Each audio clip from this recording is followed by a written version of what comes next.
I think design-wise, you actually might like it, but you're gonna hate the name. So first, I'm gonna send you him. I'm gonna say the model number. This is, by the way, from Gundam Seed. Dun, dun, dun, dun. This is the UMF-4A, and that is him. An aquatic monstrosity. Oh no! Oh, wait a minute. That's Kamen Rider Starfish Hitler. I know who's piloting it. Oh my god, it is! Gentlemen, show down, please. Flush. Ace, King, Queen.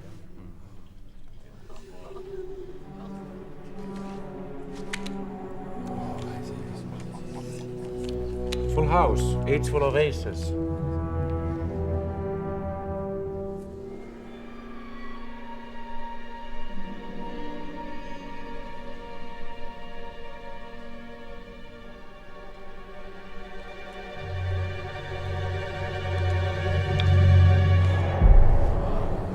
A higher full house. Aces full of sixes.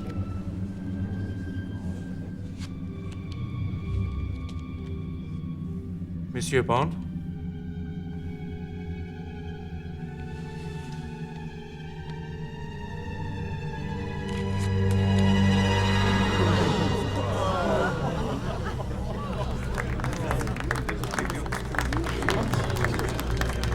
Five and 7 of spades.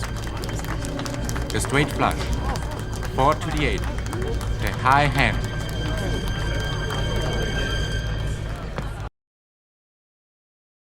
And now, recorded in Rattsburg City, Rattsburg, home of the famous Red Light District, it's time for Weekend at Vanny's.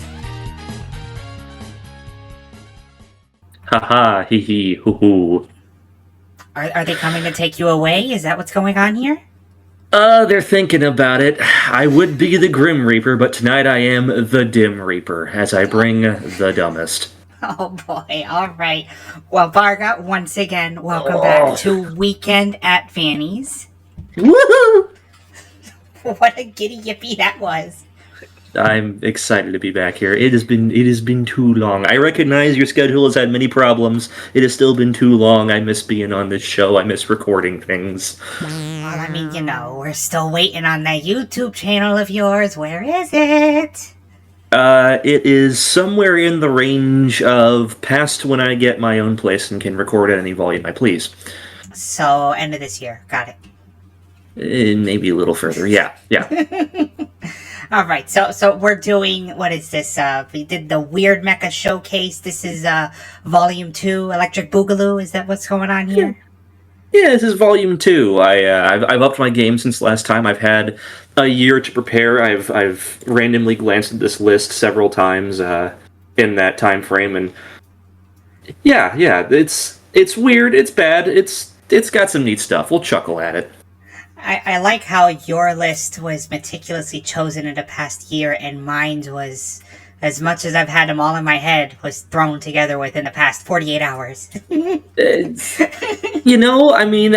So we got done with the last episode, and I sat down and I was like, I looked through Caveat Emptor again, the book, the great book of bad, and I was like, I could probably do another one of these. So I just wrote down 5, and then told you, hey, I'm ready to do another 5 whenever you want. And the time left us. Of course. And just to make sure, so it is 5 again, right? You have 5 Battlemechs, I have 5 mobile suits of what the fuck. Correct. All right, perfect. Yes. So then who's going first? You went first last time. Do you want to continue going first? I know you've been itching. I do not. I would like you to go first. I want to be surprised and terrified. Oh, okay. All right. Wow. All right. Well, overlords are first in this case. All right. So then, I'm hoping for my first one. I'm hoping that Instagram Reels hasn't spoiled this too much for you, because I've been seeing a lot of Gundam stuff swimming around, and this one we did briefly talk about, but they're like, you know what? Let's save it for an episode. So, this one is the NRX-044, the Ashimar, which is him. Oh no! Oh, I have seen this guy floating around. Okay, yes, Mr. Funky Helmet, Mr. Shellfish. Yes, the shelf. That's a good one. He does have a little bit of a shrimpy little thing on his head. I just realized. He's got several clams across his body. We got the head, we got the shoulder pads, which are just so 80s, and we have the forearm bracers. Yeah. Yes. And that's the wonderful Ashimar, which is typically associated with the Titans, but it's actually an Earth Federation mobile suit. They show up. Oh. Because they're in tandem. They're not pals, but they work together. Titans are a bunch of assholes, as you know. But yeah. So there's the Ashimar, but it wouldn't be me if I didn't throw a curveball at you, because Oh, naturally. Of course, because this thing, believe it or not, it transforms. It transforms. Yeah, there it is. Everything inside a Gundam transforms. So, here is the transformed version, which I lovingly call the Flying Donut. Ta-da! Oh, no, there it is. Of course, I couldn't have a good night. I had to have one of these nights with Donut McLegs over here, which just clearly has legs on the bottom. That is just legs. They stole this from Big Zam. but look at him flying. Oh yeah, pulling out the Gosscock. Oh God. The thing I like about the Ashimar is its simplicity. Besides the fact that it's a transforming monstrosity, the armament is literally just a beam saber and a beam rifle. That's it. Nothing crazy. Just goes in with the beam rifle, and it's like a high-powered beam rifle. And then it also has the option of carrying like a regular one. What else do you need when you are objectively the perfect shape of a donut with legs? Believe it or not. Great. Believe it or not, this thing, it's not like a, this was a failure, let's get rid of it. No, it upgrades into this like weird looking, I'm not gonna count this as like an extra one. It's just a bonus one, because it evolves eventually into this thing. Oh no, The Anksha. The Anksha. Too many angles. He got the funny dick too. Too many angles on him though. No. But wait, here's the flying mobile. They kept the donut. Oh, naturally, of course. Let me guess. It's also hydrodynamic. It's a submarine too, isn't it? No. It just flies. This one just flies. But there might be just a little hint for later on. There might be an aquatic mobile suit or two coming up. You know we'll what? see. It's a shame it's not this one, because when I decide to drown it in the tub, it's going to have some real problems. At least it'll float, though. It's already a life raft. See, objectively the perfect shape. Exactly. All right, so that's the Ashimar. It's a beloved one. It's not one of my favorites, but I mean, it's a neat one. I had seen him around. I enjoy his company. He looks very funny, but he still looks like a Gundam. I'll give him that. I cannot hate on it. Now, I've got a real ripper for you here next, because I'm doing this next entry for two people. First off, I'm doing it for Jack. For you, Jackaboy, the Grand Vizier of my mech cabal. I will be discussing an LAM tonight. That is the first entry on my list. Oh. I have not prepared an image for just an LAM, but you'll be able to find them. There's plenty. There's like the Phoenix Hawk LAM, the Wasp LAM, and the whole thing with that is it's just Macross, right? You know what it is. It is literally just Macross. It really is. Yes. It's a mech. It's an airplane. Pillow Pets theme. It's a LAM piece of trash. All right, Yes. But I'm doing this for someone else too. I'm doing this for my honey, my baby, and that's because this is not the mech we're talking about. but this is vital to what we're talking about. This is a Scorpion. There it is. It is a Capellan Confederation medium mech designed by a guy who thought quad mechs were going to be the future, built one, and then his whole design team realized it was trash, and they just never went back to it. This company is also responsible for the production of the Xanthos, which I probably should have showed off tonight, but I got something else special for that. It's a quad mech. It's pretty quick. It goes up to 120 kph, carries a PPC and an SRM6. It's beautiful. My honey loves it, so I had to voice this out. But I found something, because originally I was not going to talk about the Scorpion. I was going to talk about a different thing, and then I found something. I found that there was an atrocity, and it's called the Scorpion LAM. Oh no! It flies. Yes, it flies. There was a plan when the LAMs first came out. So it was the Star League era. Things were experimental. There was a lot of money to be had, unlike the near future. And somebody was like, "Hey, can we take a Scorpion and can we make it fly?" Which I don't know that I can imagine a dumber question, but I'm sure if I tried, I probably couldn't. It should be noted that this was abandoned in the year 2690, which is very early in the Battletech timeline, because one of the designs, when it attempted to fly, simply didn't, and just crashed immediately. However, like many things in Battletech, there was the Great Revival called the Helm Memory Core, which is where, I think it was that's right. The mercenary faction, the Great Death Legion, went out and found this ancient data bank and sent it to the whole sphere so they could improve their mechs. So this actually got rediscovered in the year 3065 by Defiance Industries, most well known for making nothing good. Let's see, Defiance uncovered this prototype in a bunker, turned it on, and then turned it back off because they realized it was terrible. Oh my so goodness. This is the only machine that has two of the obsolete quirks on it, because it was obsolete in 2690 and obsolete in 3065.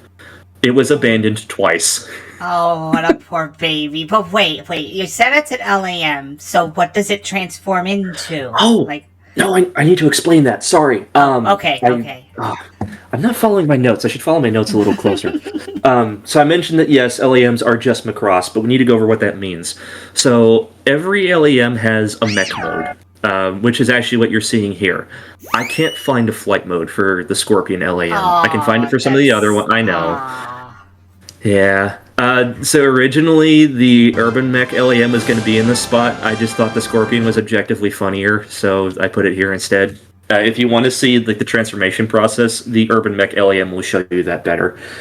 But anyway, so LAMs can do the thing where they go from mechs to flight mode, and the point of that is you can travel really fast when you're in flight mode. The drawbacks are a lot of LAMs have bad fuel, structural issues, weapon issues. Their production's terrible. They have a lot of specialized parts, and their pricing is atrocious on them. This LAM combines all that with being hard to pilot from the original Scorpion, which involves the leg actuators. I think they fixed that problem, but it's still hard to pilot. It's also an illegal design, which exclusively means it's hard to repair because none of the parts are standard on anything else. But pause. What do you mean it's illegal for the design? Okay. What makes it illegal?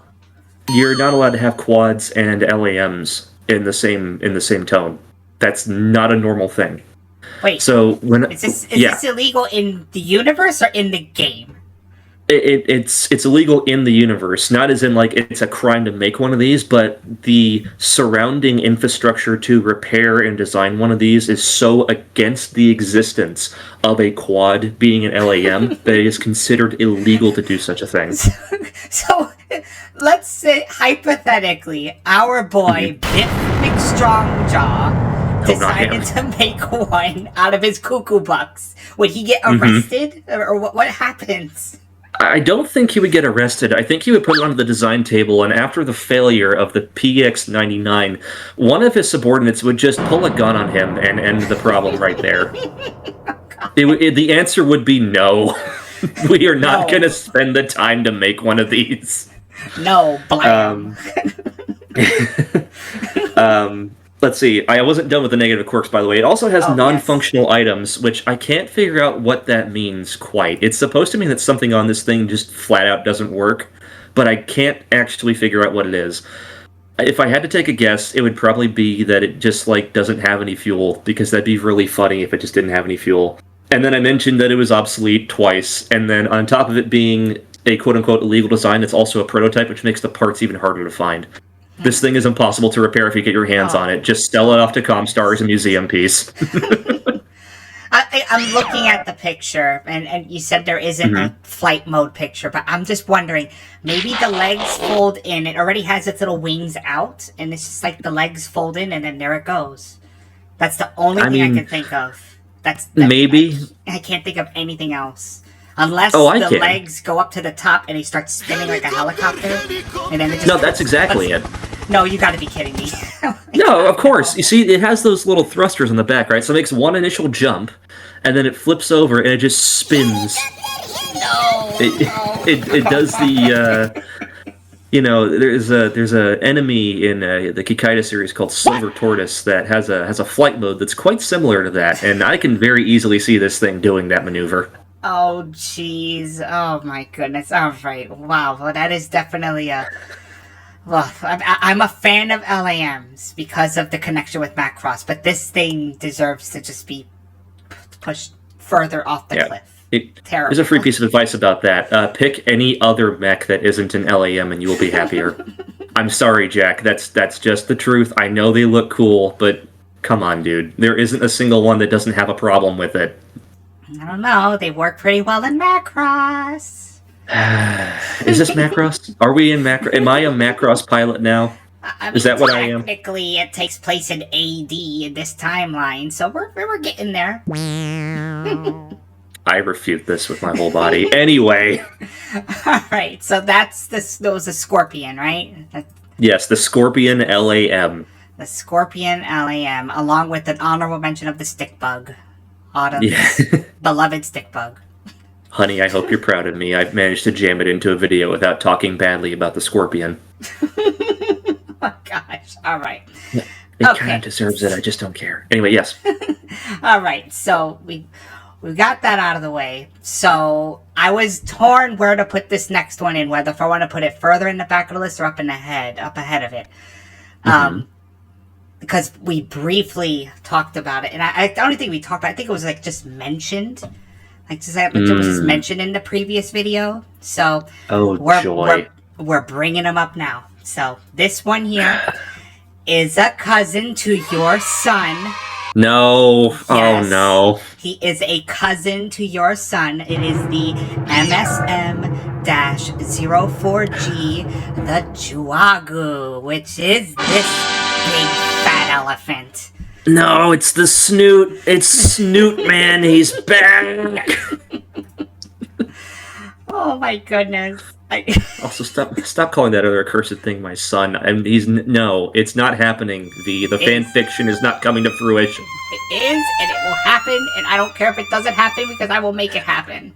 You can't. You don't have the power. You're not a lawyer. You know what? I have a buddy that's a lawyer. Lawyer up. We will definitely lawyer up. I'll bring the Vuppet as my lawyer. No son of mine won't be a crane. Oh, God. Anyway, so the Juagu, this thing is... I wish we saw it in the original series, but we don't. So it gets a resurgence, if you will, in a big battle with old mobile suits versus new mobile suits in Gundam Unicorn. But mainly this is from Mobile Suit Variations, where they come up with all these kooky designs, like the Agu guy from the last video is in one of the Mobile Suit Variations, and that's where this guy is also coming from. So I'm gonna let you guess the big fingers, the big three fingers. What do you think they are? Alright, this is an aquatic mech, and I'm going to take a wild spin against that and say immediately those things in the chest are probably going to be closer to beam weapons. Those things on the fingers have to be something ballistic, I'd guess. Look at you! You're such a Pokedex when it comes to mecha. You spot on. It's a triple rocket launcher, 320mm rocket launcher, and one in each of those little... Yeah, it packs a punch. And you could punch with it, too. So... Yeah, there's a whole scene. If you after this video, if you want to look it up, it's the Battle of Torrington. It's great. It could be better with pilot cut-ins, but that's for something totally different. But the Juagu shows up there, and he actually, he handles for a little bit until typical things that happen is he on mobile suits. To any aspiring pilot of this thing, which you should reconsider immediately, please do not use the barrel fingers to hit anything, because that cannot be easy to repair, and you will damage it immediately. Thank you. Oh wait, here it is right here. Hold on. Here's him in action in the in the unicorn Gundam. Look at him go. Going toe to toe. Giving a backhand. He's using the block. He's blocking the beam the beam saber. It's about to get cut off, but he's about to smack him with the other one because he knows he's going down. Now look at him. Look at him standing tall. Look at him. All right, so I'm going to establish. Look at him. No, this is a good shot of him. I'm going to purport two questions to you here, though. Mm-hmm. Yeah.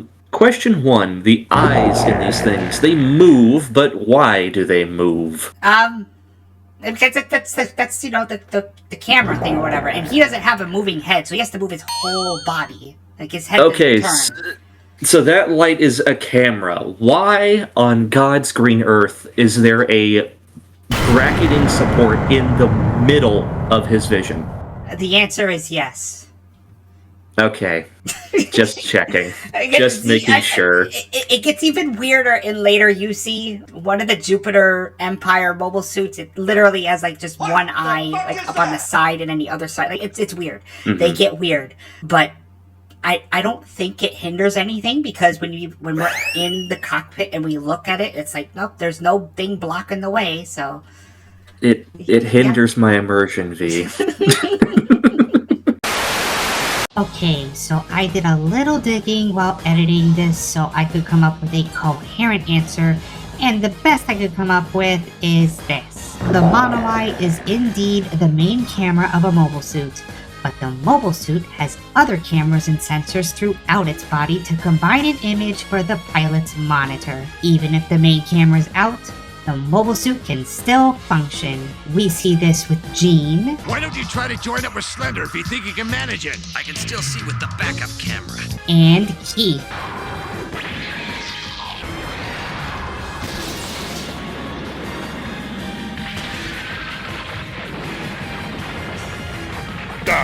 So why the support beam in some of these models? I don't know. It looks cool, maybe it's protection, I'm really not sure. Let me know what you think in the comment section. Anyways, on with the show.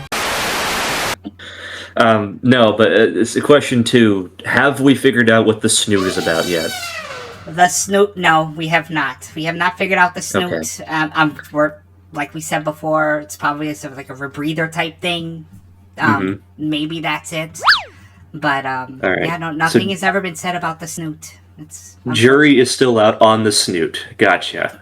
I'm sure there's some crazy Gundam aficionado that can explain it, but for me, when I look at the source material, I don't see anything as far as for what the snoot does. I used to think when I first saw this thing, I thought the snoot like rose up and shot out like a beam or something like an elephant, but no, it doesn't do that. Rocket snoot. I really thought that's what it was. I really did. Like it was like, the snoot rose up, and I really thought that the 3 fingers was also beam cannons. Like that would have been so cool, but no, it's just the ones on the chest are the beams, and then the 3 fingers are the rockets, and that's it. See, and that I actually feel that's a missed opportunity. You know what? I'm gonna give credence to Aquatic Mix really quick here. You know what would made a ton of sense there? Keep the chest ones as beams and make the finger ones either harpoons or torpedoes. Yeah. I mean, we'll get to there's some of them that have torpedoes. I don't know why the Juagu. Maybe I want to say the Juagu is more like when it gets onto the surface, that's when it like does its stuff. I don't think he did like much of the aquatic battling like the other ones do. Like he's like okay. You know what I mean? Like he's just like a I don't want to say a stationary battery, a mobile battery. No, but there you no, he's not a Matar. No. He's not that, but Okay. But yeah, that's the Juagu. The wonderful elephant. Delightful. Yeah, no, you know what? It's still terrible. Yeah, no, it's still just plain awful. Thank you. So, B, there's a couple of classifications of mechs we've never discussed, and tonight we're bringing out quite a few of them. You ready for another one? Oh boy, which one is it? It's industrial mechs. Unexpected. Yeah. Okay. So here's the thing. Before there were battle mechs, there were industrial mechs because the Myomer thing. Yes, it was for prosthetics first, and then they figured out, hey, wait a minute, we can make like walkers with this. They can go on boulders and lift heavy things. That'd be really handy when we don't want to use a crane. And then one of the other ones that got thrown in there was non-warehouse stuff. So there is an industrial mech called a crosscut, which is this thing. It's a lumber mech. Oh, okay. Yeah. Plain and simple. All it does, you got one hand with the big chainsaw, and you got one hand for grabbing the tree when you cut it down with a big chainsaw, and then you can drag it back to base, right? Nice and cool. But there is this problem, and that is that when hard times hit, people make very poor decisions. And one of the harder times in recent Battletech history is called the Dark Age. We had this group of snake emblem terrorists that never really got explained in the story, which I feel is a really weak link, that blew up the HPG networks, which are responsible for communication across the sphere. So a whole ton of the inner sphere went dark, and like nothing could be talked from place to place, and people had to make do with what they had. One of the groups that didn't get affected by this was the clans, which I forgot to mention that the clans are going to be involved tonight.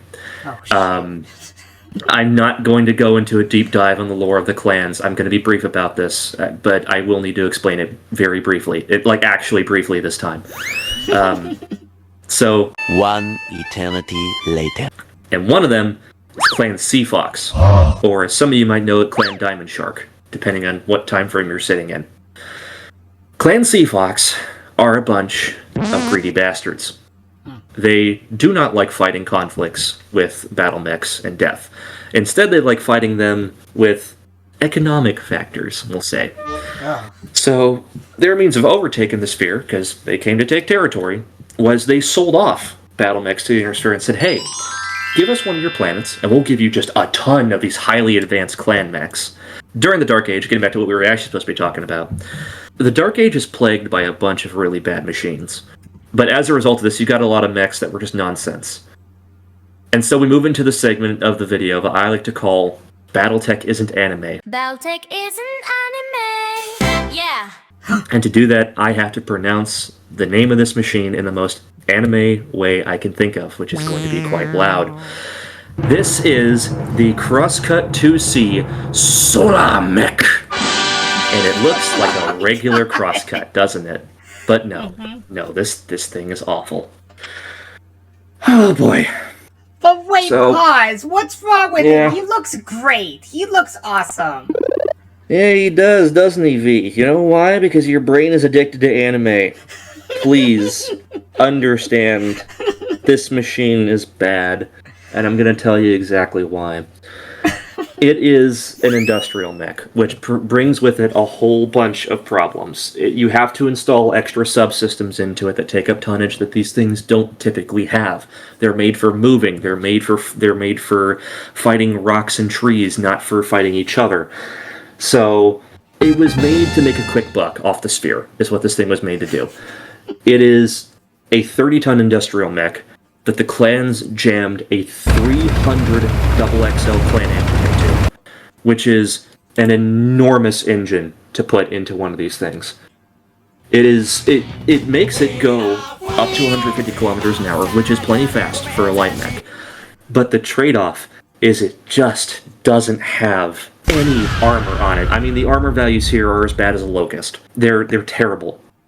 And the trade-off for that is that you get a chainsaw, obviously, and a improved heavy medium laser. I know, that sounds cool, right? A chainsaw sounds cool. Chainsaws suck in this game. They are miserably bad because they're not made for fighting metal. They're made for fighting trees. So you have a machine that can go insanely fast with this cool chainsaw arm, and all it can do with it is 8 points of damage. The armor value of its head is 8 points of damage. So this thing is most efficient at killing itself. Oh my god. I almost forgot. Remember that thing I was telling you where industrial mechs don't have like normal stuff? The ejection seat is a bonus add-on for half a ton. Oh, jeez. Oh, yeah. Oh, also, I forgot. This also has the following negative quirks. It is hard to pilot because you are piloting what is essentially a forklift.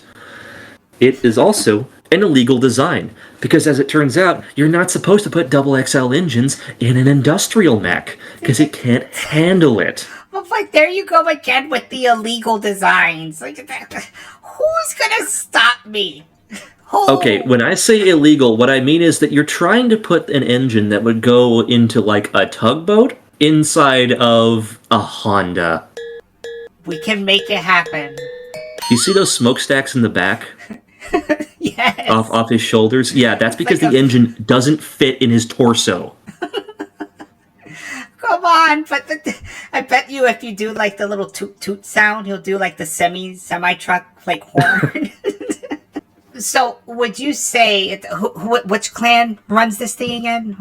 Clan Sea Fox. Sea Fox. Okay, so if Clan Sea Fox, the greedy bastards, do you think they made this not so much as like oh, look at this amazing thing we got, but more like, hey, those inner sphere fucks are not going to know what they're getting here. Let's sell this to them and really scam them.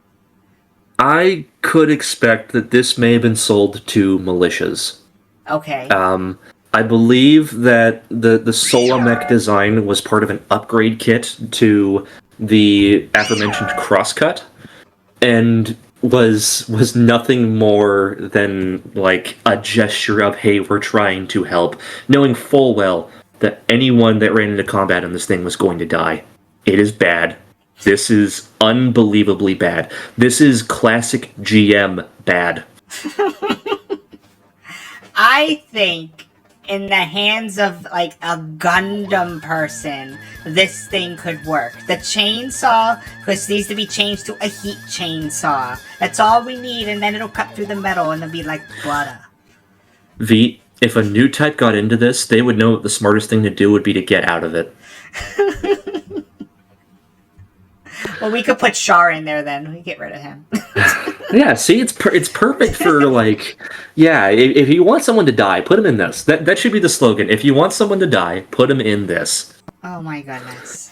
All right, that's a good one though. I like this one. I mean, the design wise, but when you explained it, yeah, I mean, it sucks. But looks wise, if I'm going like on a pure aesthetic appeal, I like it. I like you're right, it's got the Zaku legs, it's got the Gundam shoulder pads. This is why I called it this section Battletech is not anime. Battletech isn't anime. Yeah. Because in any other universe, this thing would be doing amazing stuff, right? You got an oversized engine, you got a big cool looking chainsaw, and you got a laser gun to follow it up. It's just that this is not anime.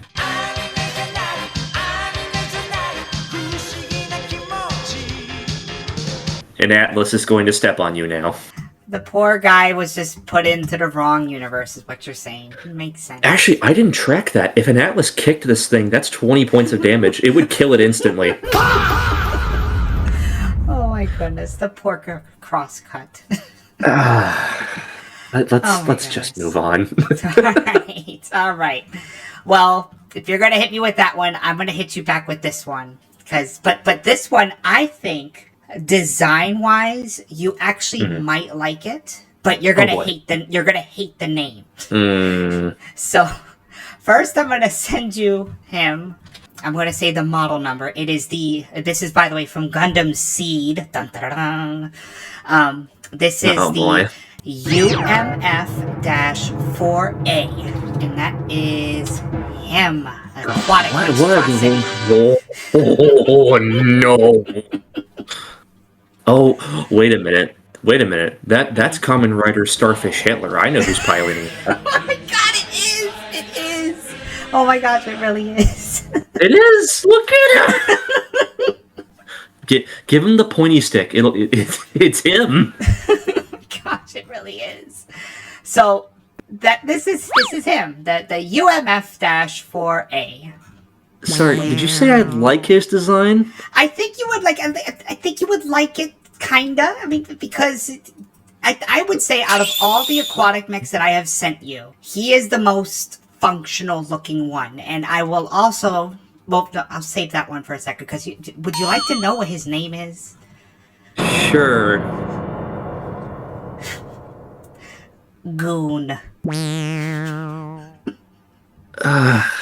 UM4-4A Goon with an H before the N, and it's a lowercase h for some reason. So I could have told you that his name was Goon, because if you look at him carefully, he does indeed have the armored penoid. He does. I know he does. Why is that such a common feature? It's a strategic fin, because look, he transforms into this! No. He transforms too, yes. He looks like an old-timey ship sail. He looks like bad cosplay. What do you mean it's a shark fin? They just put a triangle of cheese on top of him and called it good. There is nothing of good quality here. This is a Super Sentai villain. This is not real. No, but wait, you haven't even. Wait, you're judging him too harshly here. He's good. He's good. He has a ton of weapons. I count 3: the 2 in the shoulders and the penor. The penor's a fin. No, he's got stuff in his arms. He has the torpedo tubes in his arms. So, he has torpedoes. Yeah, he has torpedoes. He actually swims around in there. So, first off, he has a phonon maser cannon. I'm gonna ask it again. Is that the No, it is not the penis. Okay. It is not the penis. It's the little spots next to his head. The little spots. Oh, there. okay. Yeah, those are the masers. Okay. So those are the masers. And then in his forearms, there are 533-meter, 7-barreled torpedo launchers. So Okay. No, I see it. he can hit. And then on top of that, he's got a whooping 1,030 millimeter Mark 70 super cavitating torpedo on the top of his head. That shit opens up and it fires. That's not a... Okay. Sure. He's got a whatever the fuck. Like, why not? 1,000 millimeter torpedo. Because is that... why not? I just... What do Gundam scientists and engineers smoke? Because I need some. I clearly lack some level of creativity in my life that would allow me to make things like this. I can explain it. The first thing you do is you call this the goon, and then you give it the dick fin, and then you say, yeah, you know what we need is a full meter girth torpedo. But wait, would you like to see his concept art? Yeah, fuck it, why not? Look at him go! Oh. The penis fin is clearly visible there. They knew what not to change. Now, I'm going to ask an even more distressing question. For everybody who has watched any Japanese thing ever, for the love of God, what is a maser? Well, that's a great question, and I don't know. I just know that they use it in everything. You're right, everything Japanese. Everything has a maser. EDF has a maser. The Godzilla series has maser tanks. Yes, these things have masers now. I've heard maser been used so many times in old sci-fi, I just cannot physically fathom what it means anymore, because it means too much. It's too much! Well, I'm going with on here on the wiki page for the Phonon Maser Cannon.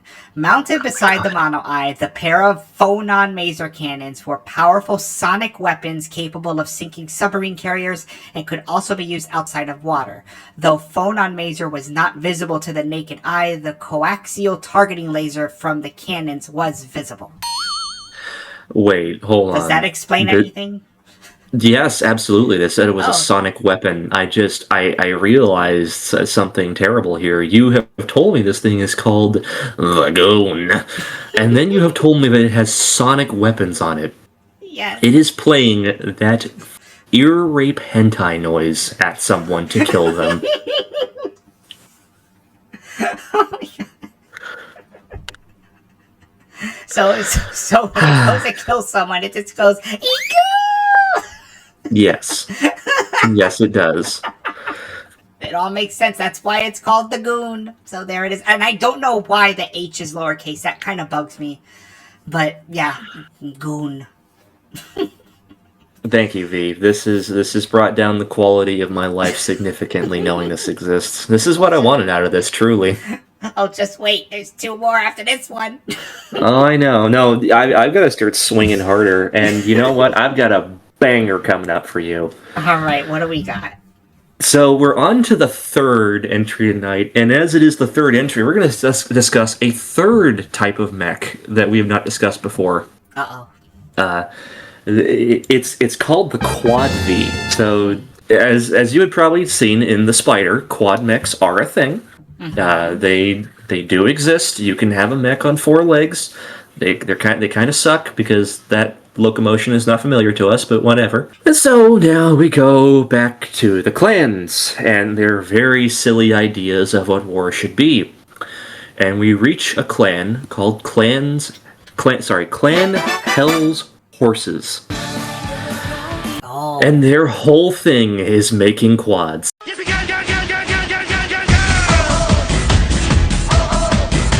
They love quad mechs. In fact, they have a really famous one that I might show you after this. Okay. But they have one that actually it looks like a horse. It's a really neat. I think they call it a totem mech, which is like their mascots, but they also shoot, which is really cool. But anyway, in the distant year of I don't know the Ill Clan era, they had an idea of what if you mixed the mobility of a tank and a mech. Oh. And I made that sound cool to add to the fact that why would you ever think that? It has been proven for literally hundreds of years that is a stupid idea, and somebody on Clan Hell's Horses said, yeah, you know what, we could do that, why not? I can't track down who made this, and it's a shame because I would beat them with a shoe until they repented every sin they had in their soul. Because what they made, along with many others, but the one we'll be discussing, is called the Notos. Noto what? The Yes. Notos? What in the world? Yes. Notos. Notos. Notos. What? Wow, what a strange looking boy. It should be noted that none of the clan mechs have normal names, because they're all named after either mythological creatures or Greek gods or whatever. And then they'll either have the designation Prime, like this one does, this is a Notos Prime, or it will have alternate configurations A through Z, usually is how far it goes. Back to the Notos. This is dumb. I have very few notes on this, because this is just silly. This combines all the bad ideas of the LAM and none of the good intent. Because the idea behind this is, I guess, vehicles can move slightly faster than mechs can.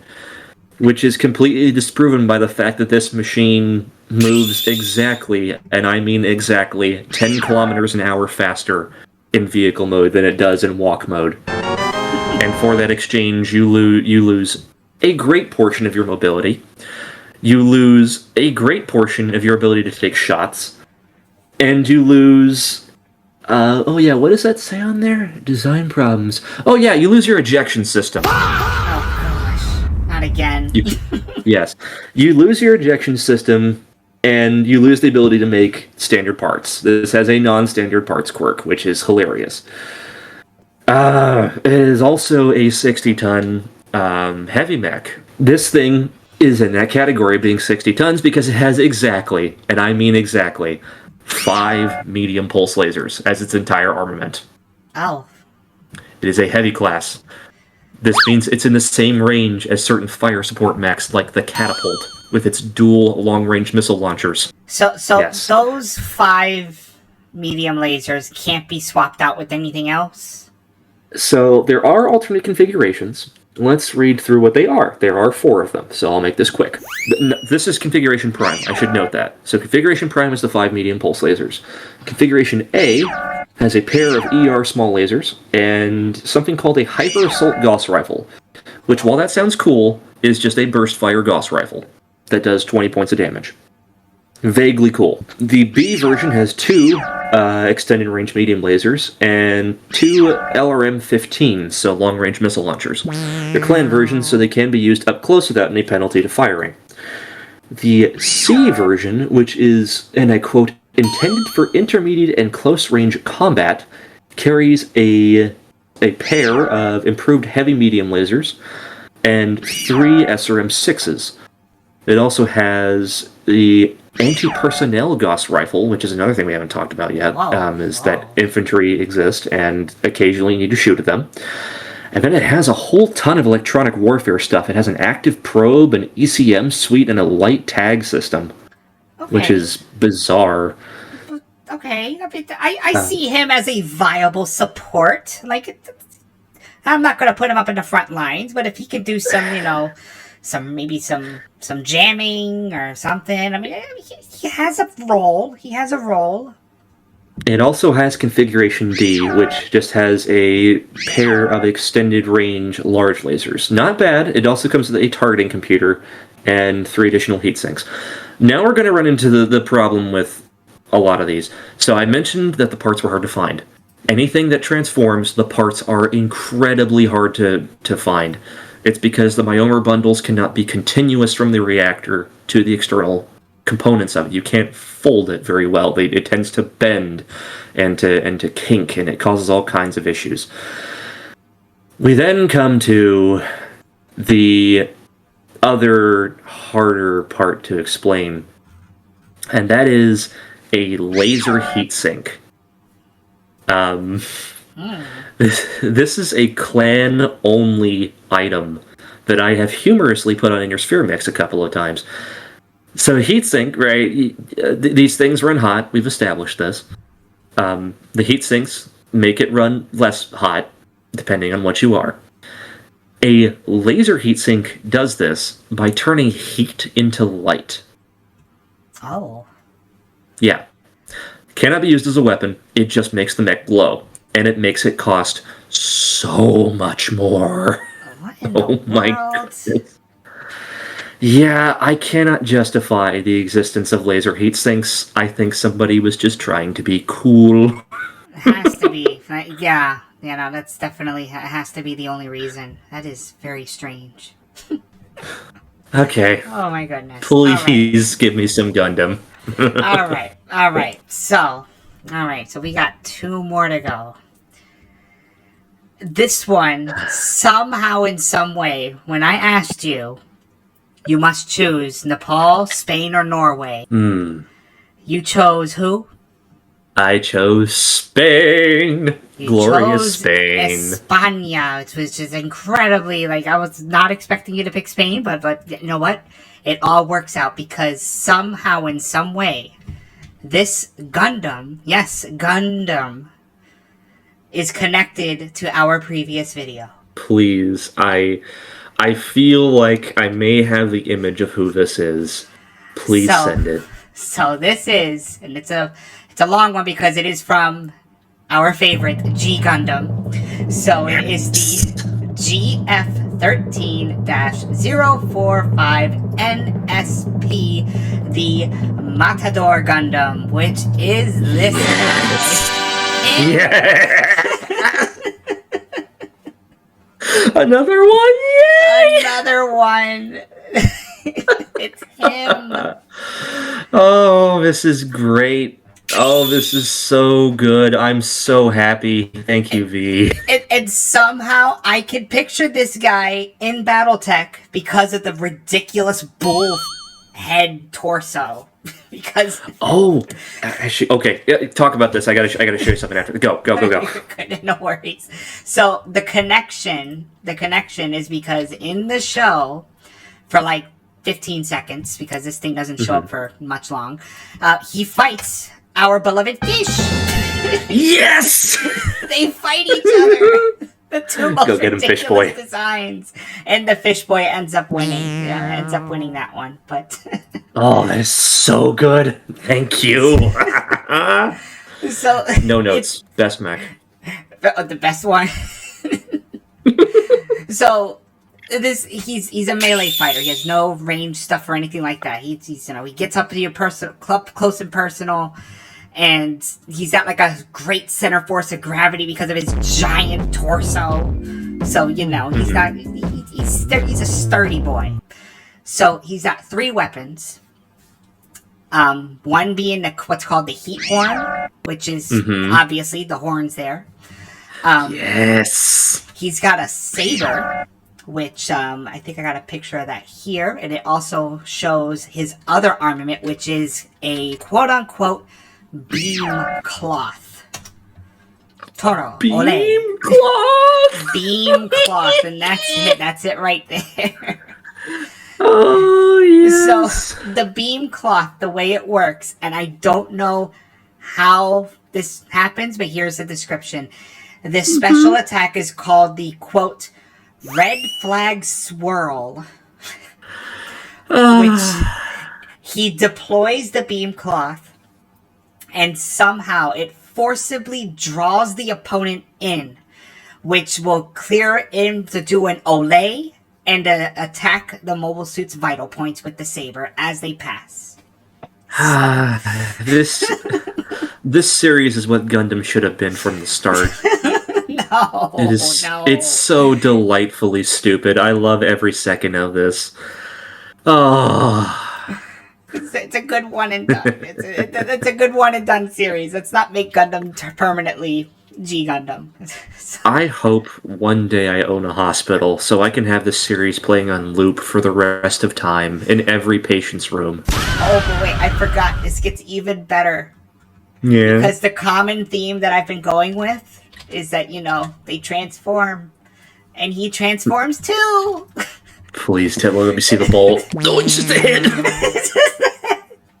His arm and head go, and then he just charges forward with the head. Oh, why is it just a head? Okay. He just charges forward with it. Like, he's a bull. You couldn't fit the rest of it in there? It's just so head? Yep, so head, yes. You get plenty of head with that one.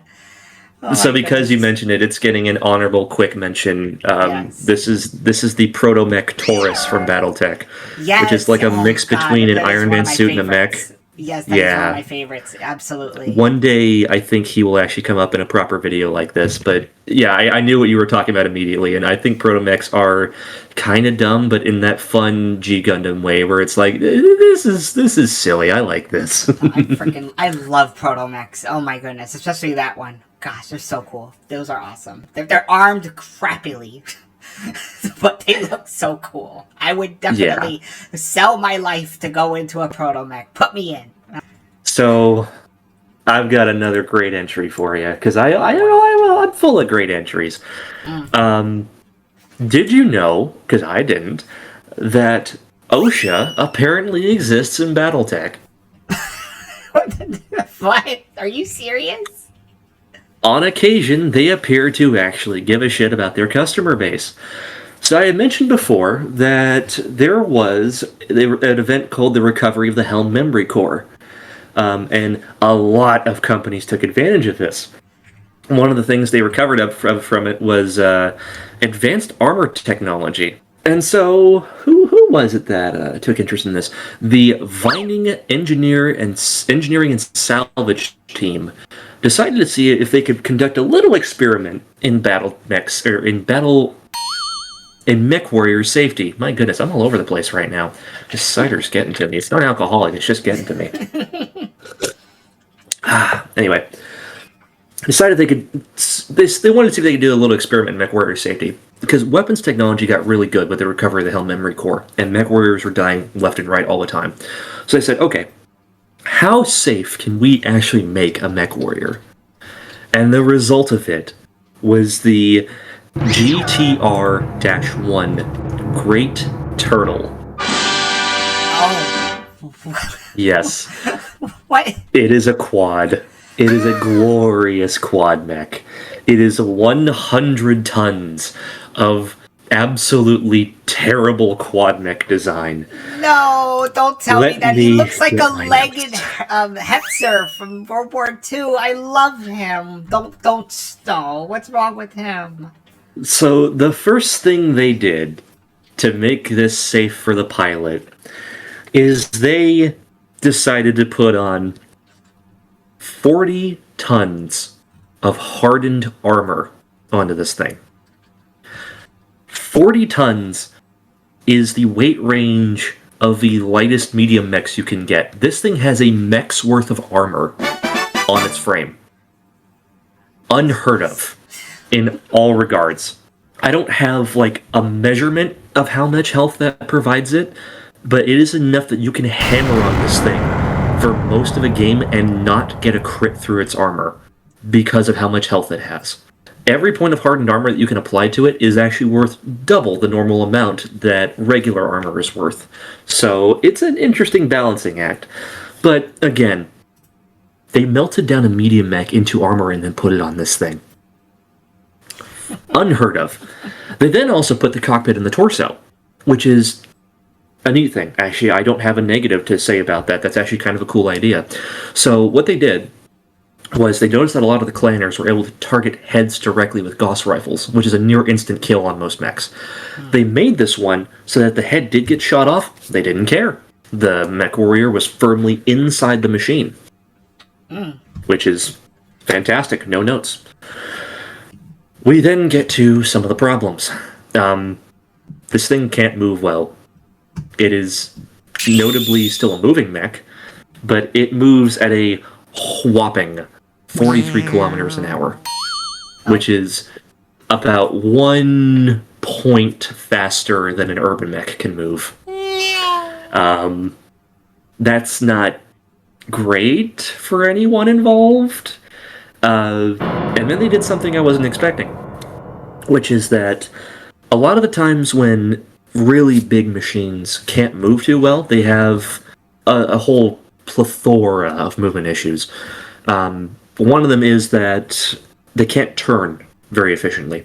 So this thing does what the Urban Mech and the Stone Rhino and a couple of others do. It has jump jets. What? Oh. It has Jumping 3 turtle. of the suckers. Yep. So it can jump a whopping 90 meters in 10 seconds. But that is enough to allow it to turn around. So that's good. That's fine. Then we get to the weapons. And if you're looking at it, you can kind of tell it doesn't have a lot of them. It has 1 large X-pulse laser and 3 medium X-pulse lasers, and that's it. That's all it carries. I mean, again, it's bulky, it's slow, it has meh armor, but in a support role in the back line, I think he could take little shots here and there, and he could be just fine.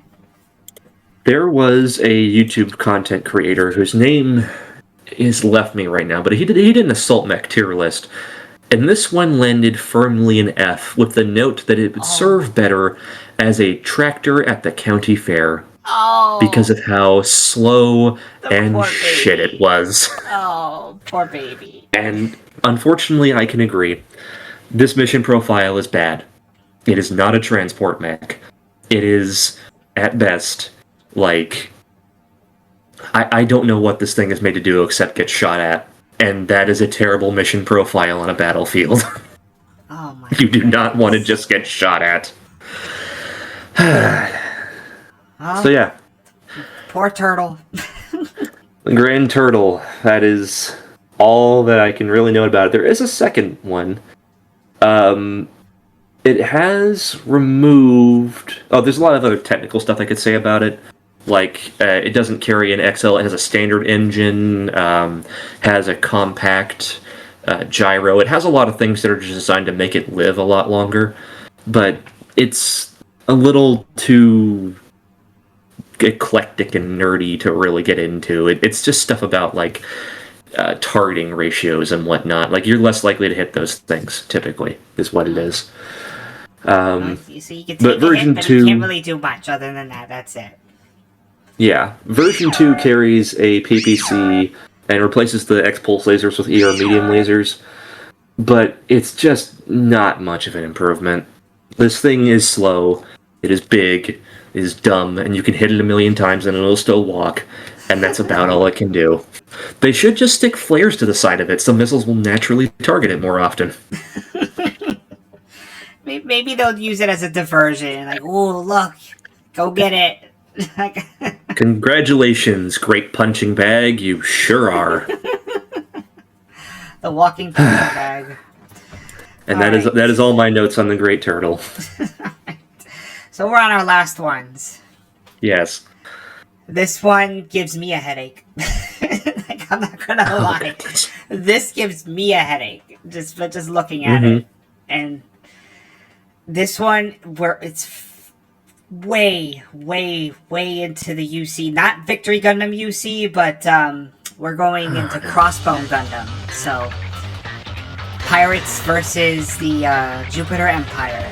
So that's what we're on right now. We got Pirate Mech. That's there. Yeah, but I should have drawn the Corsair in here. But this one is a part of the Jupiter Empire, because I already talked about how quirky and weird they are. Yes. And this is no exception. This doesn't even have a model number. It has a name. Okay. It's two of them, actually, because they're twinsies, and they go in pairs. So, okay. And they both look the same, so I might as well just send the same picture. And they look the same, just reverse the colors, because this is going to be bad, isn't it? I can feel it in my bones. Like I said, it gives me a headache whenever I think about it. So this is no model number, just the name, the Dictus. Are you kidding me? No. Why? No. What? No. Dictus, yes. So, what? The Dictus is, like I said, they're twinsies. There's a pair of them. I'm terrible at Latin, but I'm going to give it my best shot. They're piloted by this dude. His name is Callisto's Light, and he has a bioclone called Callisto's Shadow. He's like the big bad guy. Oh my god! Well, let me send you them real quick. This is that is such a 13-year-old set of names. Callisto's, look at my oh no! That's them. That is them. Why exactly does he have the split thing? I honestly don't remember. I don't remember. It's been a while since I've read Steel 7, but Callisto's Light pilots the Juristus Sinistra Dictus, which is the left hand of justice, and then Callisto's Shadow pilots the Libertas Dextus Dictus, which is the right hand of freedom. Now, you may ask yourself, why are they hands? I'm asking a lot of questions right now. Go on. And the reason why they're hands is because, you guessed it, it transforms too into a hand. Oh my god, no. What is that? Transforms into a hand. I don't have any notes as to what is going on here. See, they come in pairs. See, look at them. Is this just... Are we doing Voltron now? Is that what we're doing? Is there Gundam Voltron? What? Why are they hands? I honestly don't know, but believe it or not, this thing, as goofy and dumb as it looks, is Jupiter Empire's most powerful mobile suit. No, it's a hand V. I'm not buying this anymore. You know what? I'm convinced you made this in AI. I don't even think this is real. It's real. I swear it's real. It really This is. is just so. He's got mega particle cannons. He's got beam claws. He's got a beam axe. He's got funnels. It's piloted by a crazy new type that's trying to fire a laser from Jupiter to Earth. This is just so. Trust me. I feel like I'm back in my Yu-Gi-Oh days, just looking at card art. This is so abstract, I can't even relate it to a machine. This is just card art. It truly is probably my least favorite mobile suit design out of besides anything in G-Quax. G-Quax is still worse than this, but No, I'll give you that. but yeah, this thing.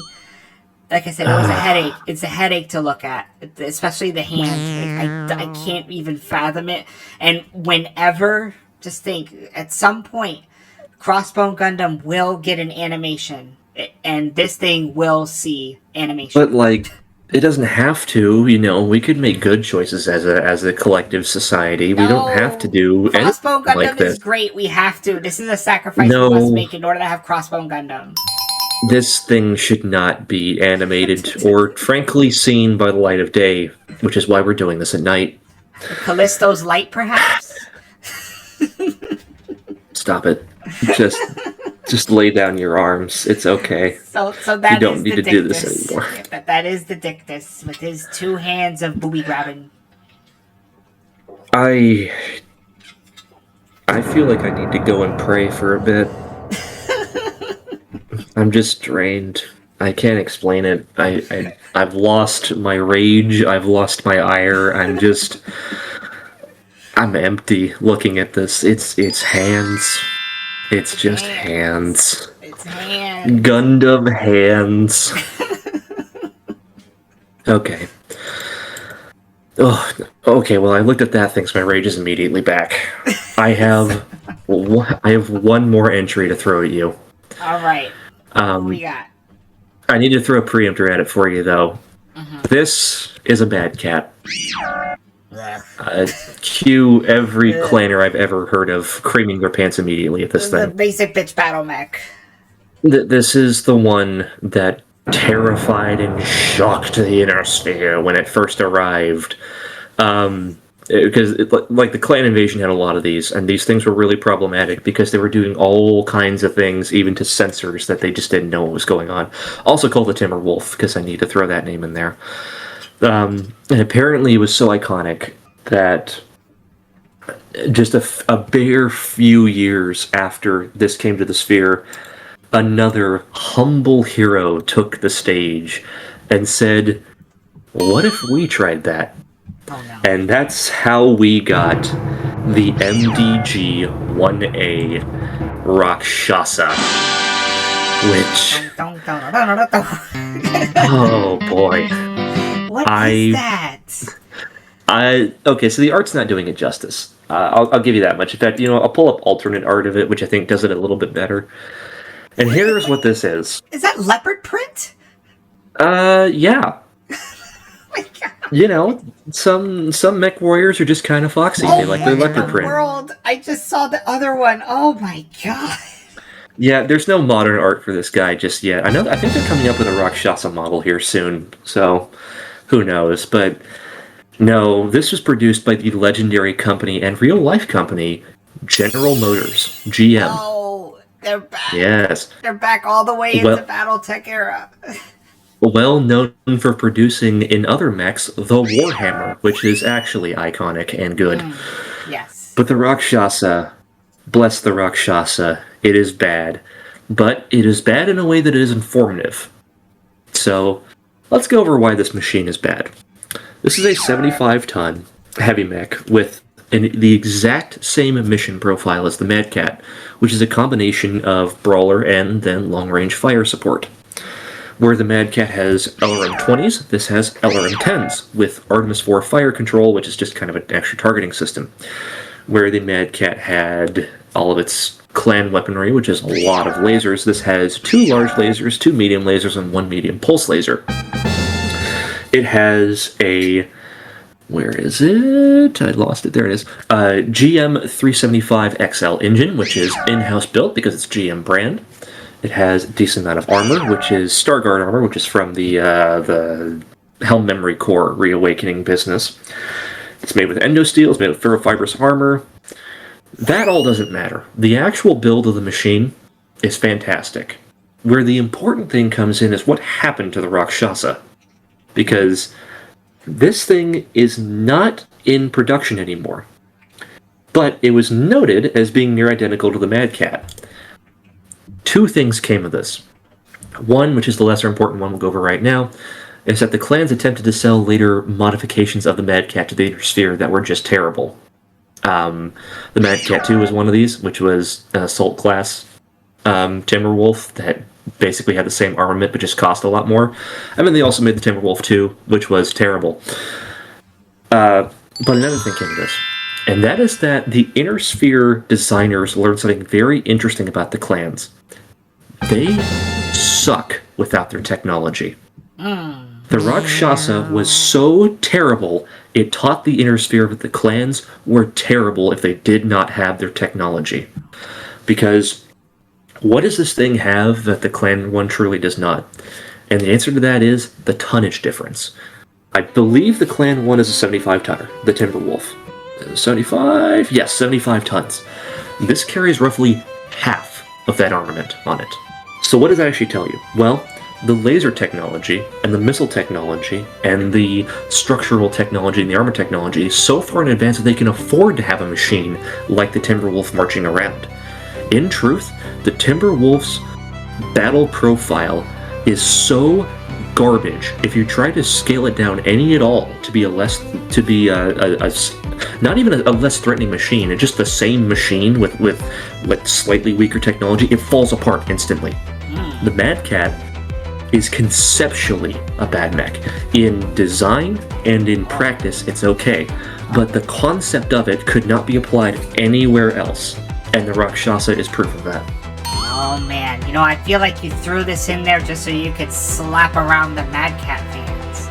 I kind of did, but I actually also really like the Rakshasa, and it is genuinely a bad mech. It has a lot of heating issues. The LRMs on a clan mech are intended to be used at close range as well. You can't do that with Inner Sphere technology.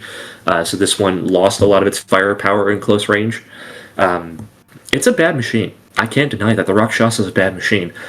But it proves that the Mad Cat is also a bad machine by proxy. But wait, I'm still stuck on the leopard print. Why does it have a leopard print? Like I said, some mech warriors are just a little foxy. It's well known that most mech warriors only live to be 35, and in that time frame, they have had more sexual partners than the average oligarch on Canopus. Oh my goodness. No, I have no excuse for the leopard print. I'm sorry. It's just there. I'm wondering if the mech warriors, if he's got a leopard print thong on top of that. Oh, absolutely. I don't know if you know a lot about this, but when you're in one of these things and it gets hot, you don't want to have any clothes on. So typically they are stripped down to their underwear with a cooling vest on. Oh my goodness. So that means the Canopian battle mech warrior pilot suit is accurate. The bikini and the trash bucket helmet. It very much is. It's noted that if you get downed in a battle mech in the snow, it's better to just stay inside and hug the reactor because you're likely to die otherwise. Oh my goodness. Yeah. Now, V, we have come to the end of the video, and I must now admit something. Oh boy, what we got? I lied. Wow, you dirty liar. Yeah, the Rakshasa was not always number 5 on my list. There was another. You have a +1? I have a +1. So the next one though, we're at a fork. We're at a crossroads here, at a fork in the road. So we did have. I don't know if we even mention it in this or not, but we had one planned with a certain someone and the sales pitching, or we also had our duel. So the fight. Yeah, the fight with I think it was the Atlas against the No. It was a Banshee. The Banshee, that's right. A Banshee against the full armored Mark II Gundam. So, I'm going to leave this to you to decide which route do you want to go for the next one for us.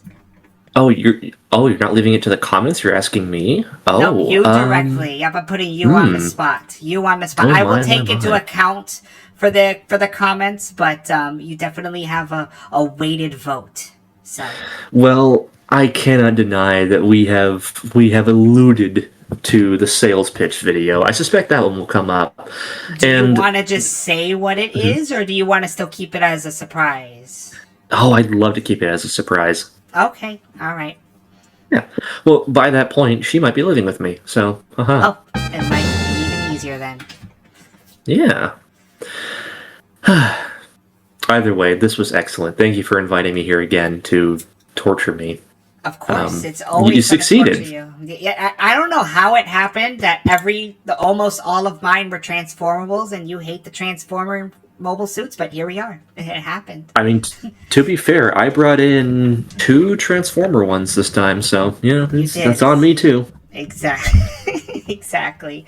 So DM me of which one you want to do for the crossroads that we're in, and then we'll go from there. No, I'll flat out tell you we're doing a sales video. Oh, so we are doing okay. All right. So yes. Perfect then. All right. So then, next time we see Barga, we'll be doing a sales pitch, and there'll be more info that comes out as we go on. We get closer to it, so it all works out. And as I usually say at the end of your videos, please subscribe.